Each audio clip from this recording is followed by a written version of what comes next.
నేను ఇక్కడ వరంగల్లో ఉండే ఆ స్కూల్లో సార్ నేను ప్రతి క్లాస్కి పోవాలంటే పోలేను, నేను ఇంకా 2 years 3 years అక్కడ పనిచేసిన. లేదు రెడ్డి గారు మీరు ఇక్కడ కూర్చో, ఇళ్ళందరూ మీ దగ్గరికి వస్తాను క్లాస్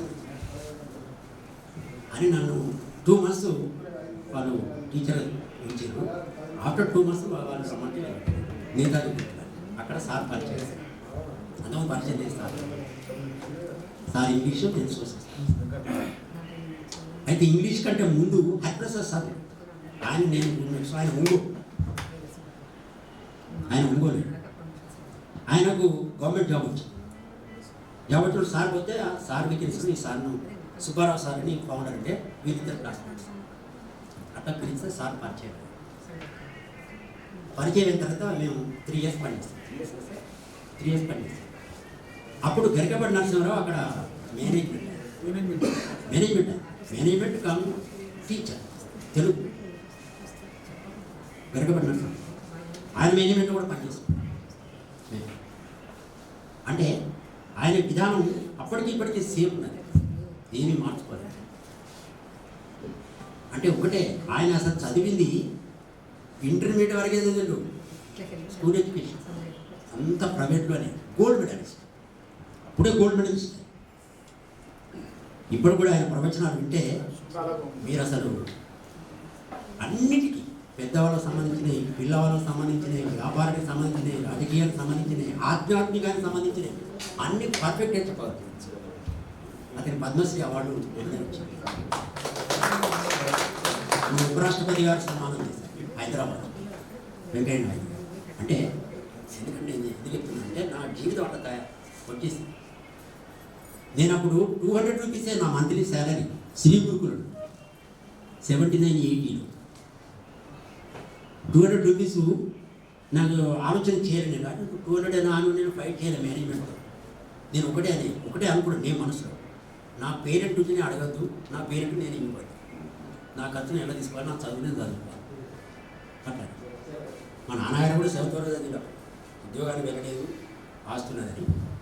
ఏదైనా డబ్బులు అడిగితే ఏ వ్యవసాయం చేసుకుంటారు నాకు వెళ్తలేదు రా, నీ ఇష్టం చదువుకోండి ఎప్పుడు వచ్చి నీ కోట్లను దుమ్ముకునేది.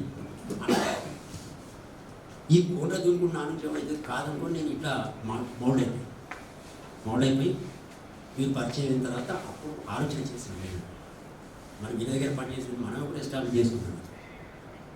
ఆలోచన చేసేప్పుడు నర్సపేట, నేర్పుకొండ, కే సముద్రం అని తిరిగాం. కానీ మాకు వాతావరణం అక్కడ నచ్చదు. మా విలేజ్ గిన్నెబావి, మీరు నర్సపేట వెళ్తే గిన్నెబావి ఉంటుంది, అక్కడ పెట్టమన్నాం చాలామంది.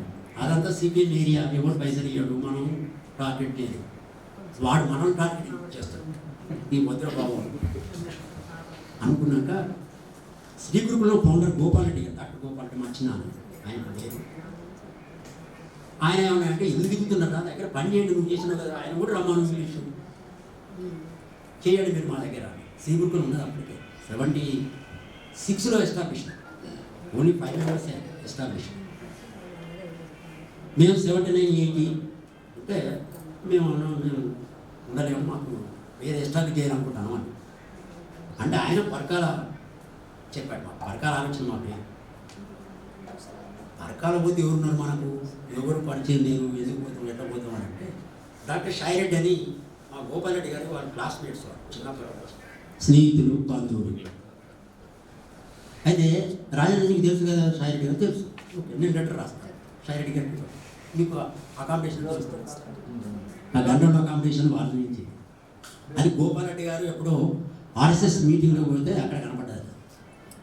అది బాగుంటుందిరా, వాళ్ళు ఇస్తారు మీరు పోండి. షాయిరెడ్డి గారు లెటర్ రాస్తే అది మోహన్ రెడ్డి గారి దగ్గర, రమణారెడ్డి తండ్రి ఎస్ మోహన్ రెడ్డి దగ్గర పోతే మీరేం పెడతారా, మీ చిన్న మాకు మా పిల్లలకు చదువు సీట్లే వెళ్ళేది గురుకులం, మీరేం పెడతారు. సరే మీకు పెట్టడానికి వచ్చినాం, మీకు మనసుంటే ఇవ్వండి లేకుంటే లేదు అంటే దాంట్లో బార్గెనింగ్లో అయినట్టు లాస్ట్కి ఇచ్చిన వాళ్ళ 3 బ్రదర్స్, 4 ఉండేది. ఒకతను చెలుపుల్లో సెట్టిండు, 2 ఆయన, ఇక 3, 4 ఇక్కడ ఉంటాడు, 4 ఆయన టీచర్, ఆయన చదువుకున్నాడు. వాళ్ళు 3 అనుకున్నారు. మేము ఇక వస్తాం, వీళ్ళ నుంచి కానీ మనం పెట్టలేము డబ్బులు, వాళ్ళు 25,000 ఇస్తావా, 25,000 ఇస్తావా కిరాయి సంవత్సరానికి, 25,000 మనం పెడతాం. మేము 7,000 ఇస్తాం, అందుకంటే ఎక్కువ 5 వద్దులే అంతా నడుచుకుంటూ వస్తా అంటే అమెరికా స్టార్ట్ వరకు వచ్చినాం. అంటే వాళ్ళు ముగ్గురు మాట్లాడుకున్నారే, మనం ఇద్దరే ఉంటాము, బెంగ పెట్టుకుంటాము, అవుట్స్కట్లో ఉన్నాం, దొంగ దొర భయం, పిల్లలు ఉంటారు, గలగల ఉంటారు, ఇద్దామడా అని నేను మోటివేట్ చేసింది. వాళ్ళ యొక్క తమ్ముడు రమణ మోహన్ రెడ్డి గారు చేస్తే మరి ఎవరు నీది ఇచ్చినా నాది ఇచ్చినా ఇద్దరిద్దరే. అప్పుడు సామరెడ్డి ముందుకు వచ్చి నాది ఇయ్యాడు, నేను ఇస్తాను, నేను ఆయనకి 2 ముగ్గురు పిల్లలు పోతారు. అప్పుడు బయటకు మనిషి అన్నాడు, రమణ మా దొర రమణ ఇచ్చేది రాడచ్చు.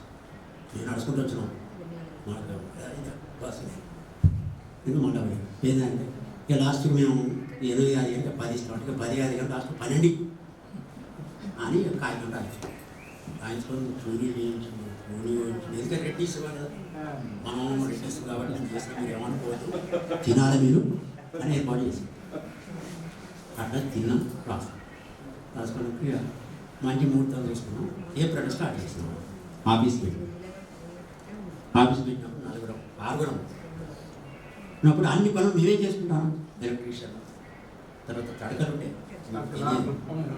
తడకలు కట్టుకున్నాం, పొంగులు అన్నీ మేమే చేసుకుంటాం. అంటే ఈ రమణాడి తండ్రి చాలా మొత్తం మీరే చేసుకుంటారే, మీరు బతికినట్టే ఇక మీరు నిలుపుకున్నట్టే. ఇక మాకు వచ్చింది ఇది, ఇంకోటి పెడితే ఇప్పుడు వాడికి 100-200 ఇవ్వాలి, ఎక్కువ తెచ్చారు, చేసుకుంటే తప్పలేదు. ఎప్పటి పని వాళ్ళు చేసుకోవాలా, చేసుకుంటే తప్పలేదు, కానీ ఇక మీరు నిలదొక్కున్నట్టే అన్నాడు. ఆ మాటతోని ఆ విధంగా ఎస్టాబ్లిష్ చేసుకుంటూ కూడా ఒకరి మాట ద్వారానే మనం నడుచుకోవాలని మేము అనుకుంటున్నాం. జగన్ రెడ్డి గారు కానీ పాపం ఆయన కూడా పోయేవాడు కాదని ఆయన ఫ్యామిలీ డిస్టర్బెన్స్ని ఆ మాటతో మేము ముగ్గురు ప్రతి చర్చించుకొని ఇట్లా ఉండాలి, ఇట్లా చేయాలి, నడుచుకోవాలి. ఆ ప్రకారంగా నడుచుకుంటే మేము మొట్టమొదటి 84లో తీసిన పాంప్లెట్ కానీ వాల్ పోస్టర్ 84లో మాత్రమే మేము పాంప్లెట్ వాల్ పోస్టర్ తీసినాము. అప్పుడు కేవలం మాకు కావాల్సిన 60 మెంబర్స్, 4th, 5th, 6th ఉంది.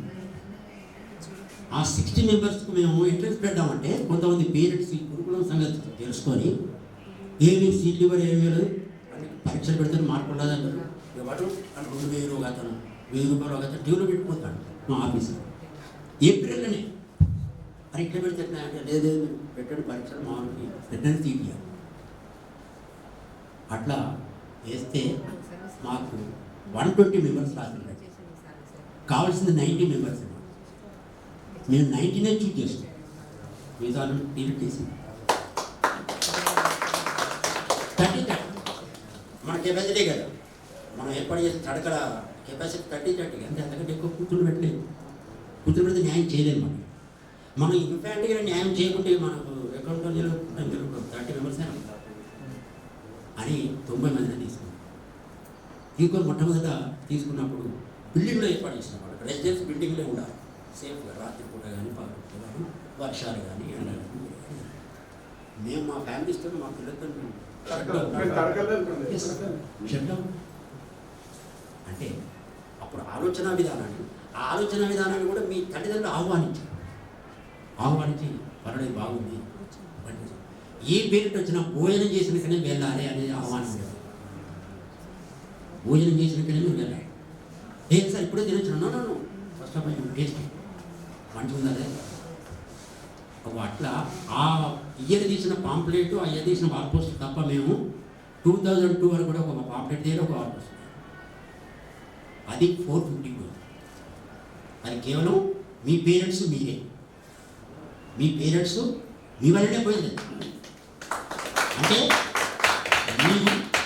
మీ యొక్క బంధువర్గానికి లేక మీ నాన్నగారి స్నేహితుల వాళ్ళకి బాగుంది, అక్కడ ఎడ్యుకేషన్ బాగుంటుంది, ఫుడ్ బాగుంటుంది, శ్రద్ధగా చెప్తారు, శ్రద్ధగా పట్టించుకుంటారు ప్రతిదీ, ఈవెన్ మెడికల్గా, ఈవెన్ ఏది ఆలోచనతో ఆ విధంగా నడుపుకోగలరు.